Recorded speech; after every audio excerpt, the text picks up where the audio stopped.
Saudara, senang sekali kita berjumpa sekali lagi di kesempatan kali ini.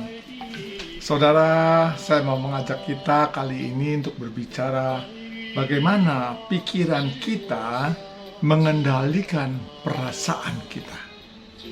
Saudara, perasaan itu kadang-kadang memang susah sekali untuk dikendalikan oleh kita.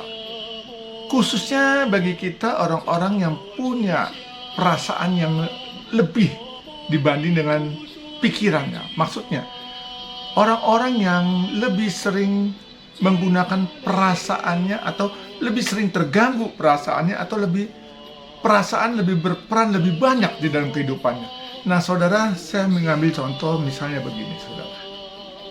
Di dalam kesendirian kita, di dalam kita dibatasi, tidak boleh bersosialisasi keluar, kita harus di rumah.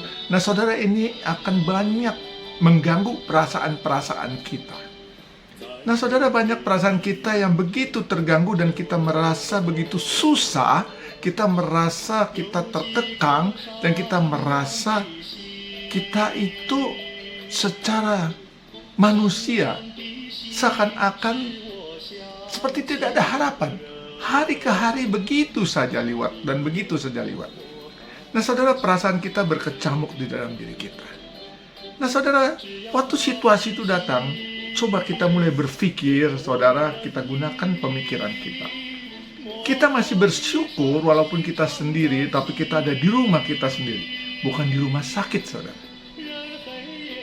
Oleh karena itu, syukurilah kalau kita saat ini walaupun kita tidak bisa kemana-mana, kita masih tidur di ranjang kita sendiri, bukan di ranjang rumah sakit, saudara. Dan kita juga masih bersyukur kita di dalam kondisi sehat, saudara. Saudara, kalau kita membiarkan pikiran kita tidak mengendalikan perasaan kita, maka perasaan kita akan mengatur pikiran kita menjadi tidak ingin berpikir apa-apa dan mengikuti alunan perasaan. Misalnya, saudara, tadi malam saya mendadak terbangun, saudara, karena hidung saya tersumbat dan saya tidak bisa bernafas karena hidung tersumbat itu, saudara.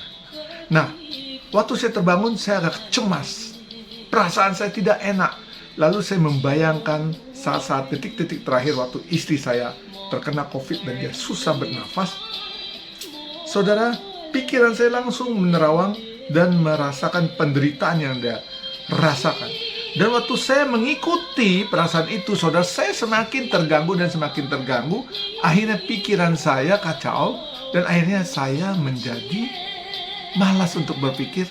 Dan saya hanyut di dalam pikiran saya dan mengembangkan pikiran saya yang akhirnya menimbulkan kecemasan yang berlebihan. Saudara, untung saya cepat sadar. Saya pikir saya tidak bisa begini terus. Saya bangun, lalu saya menekankan perasaan saya dengan pikiran saya bahwa ini hanya hidung mampet dan saya mungkin kedinginan, atau saya alergi, saya minum obat alergi, saya tidur pakai selimut, dan saya berdoa dan kembali mencoba untuk tidur, dan saya tenangkan perasaan saya bergejolak, dan pikiran saya mulai bekerja bahwa saya masih diberi kesempatan untuk hidup, berarti masih ada tugas yang harus saya lakukan, berarti saya harus bertanggung jawab atas diri saya dan harus mengendalikan perasaan saya. Nah, saudara, hati-hati untuk setiap dari kita. Waktu perasaan kita sudah mulai bergejolak yang akan membawa kita pada kecemasan, gunakanlah pikiran kita untuk taklukkan itu. Tidak mudah, saudara, tidak mudah. Saya juga terus belajar melatih hal ini. Tetapi kita semua bisa, saudara. Mari kita latih diri kita.